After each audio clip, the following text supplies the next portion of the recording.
প্রিয় শিক্ষার্থীরা, আমরা আজকে বীজগণিতিক মান নির্ণয়ের একটা অঙ্ক শিখব।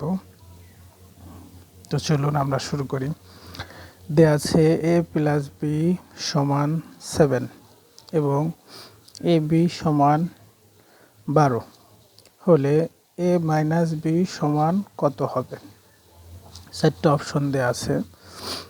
আমরা এই সমাধানটা যদি করতে চাই তাহলে a - b এর মান যেহেতু আমাদের বের করতে হবে, আমরা একটা সূত্র জানা আছে মান নির্ণয়ের, সেটা হলো a - b হোল স্কয়ার সমান a + b whole square minus 4ab।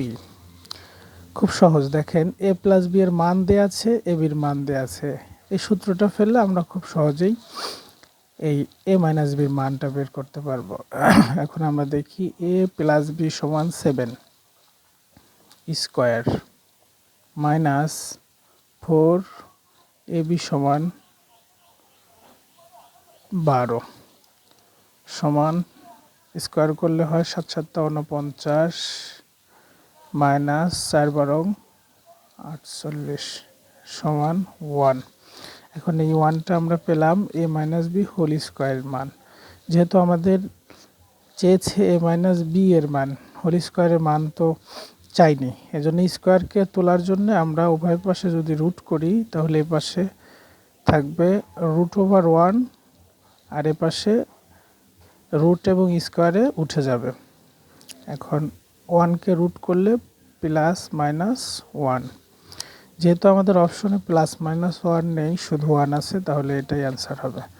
আর যদি আরেকটা অপশন থাকতো +-1, তাহলে আমরা এটা অ্যান্সার করতাম।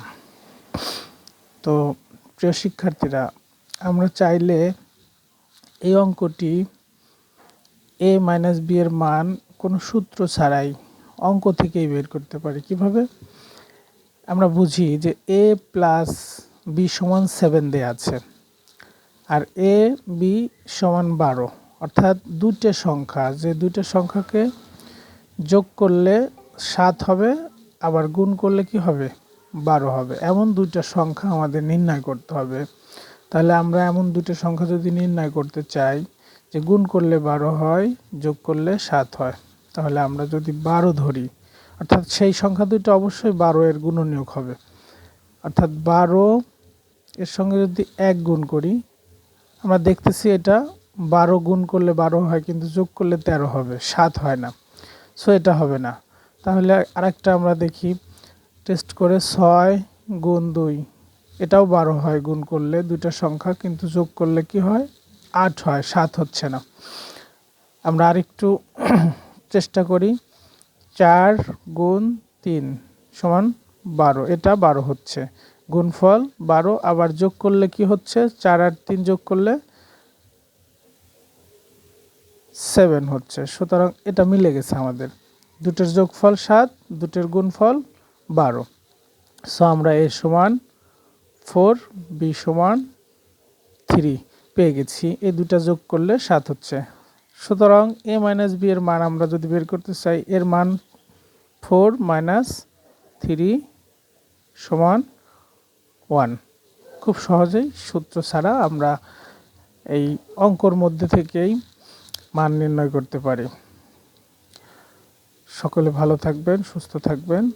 আবার দেখা হবে অন্য কোনো ভিডিওতে।